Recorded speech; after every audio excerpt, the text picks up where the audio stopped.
very respectful both ways. He said that when he spoke with the vice president, she talked about a transition. She'd like to see it be smooth as can be. And I agree with that, he said, 100%. He said it was a very, very friendly call.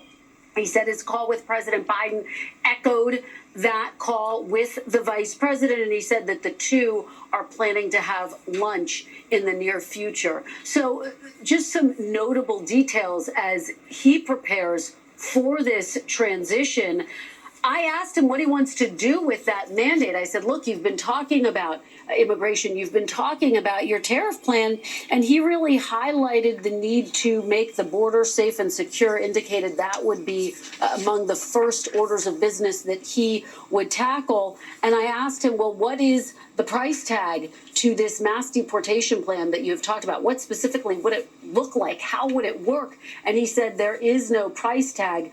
You have no choice. So that was another really notable part of our conversation. This was a brief conversation, lasted about 15 minutes. He notably said he's spoken to about 70 world leaders. I said 70? He said, yeah, about 70, including President Zelensky. He said he hasn't yet spoken with President Putin, but anticipates that he will do so. Of course, he's talked about wanting to end that war within 24 hours. A lot of people hear that and say, well, that would mean that Zelensky, Ukraine, would have to give up some territory.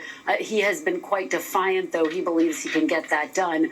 So we'll continue to track that, but a really notable conversation with the new president-elect. Well, and Kristen, you've spoken with the president-elect many times over the years, on camera, off camera. How did he sound to you today compared to previous interviews? Can you give us a vibe check? It's a great question, Kate. He sounded quite bullish in the wake of his decisive victory. He talked about the fact that there has been what some are calling a realignment, the fact that you did see an increase in support for him amongst various groups, from Latinos to young men, low propensity voters, which we called them on election night, as well as even some women who came out in larger numbers than you would anticipate. And so it was a really notable conversation, and it's clear he believes, again, that there is a mandate. He talked about the fact that Republicans now control the Senate.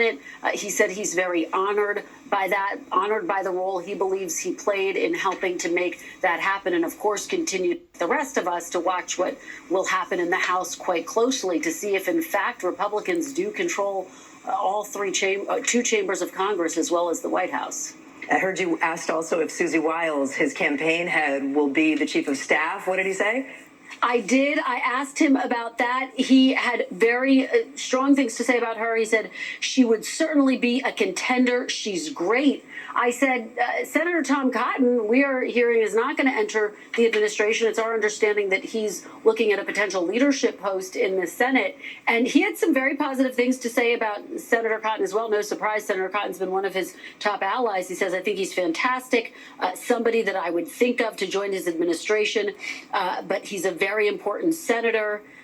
And I hate to take people out of the Senate. So he also said Senator Cotton is someone who he thinks a lot of. So a lot of questions about who's going to fill out his cabinet. We'll, of course, continue to stay on top of that. We know you will. We already hear your phone ringing over there. So Kristen Welker will let you go. Thank you so much. Nobody ever leaves Kristen alone.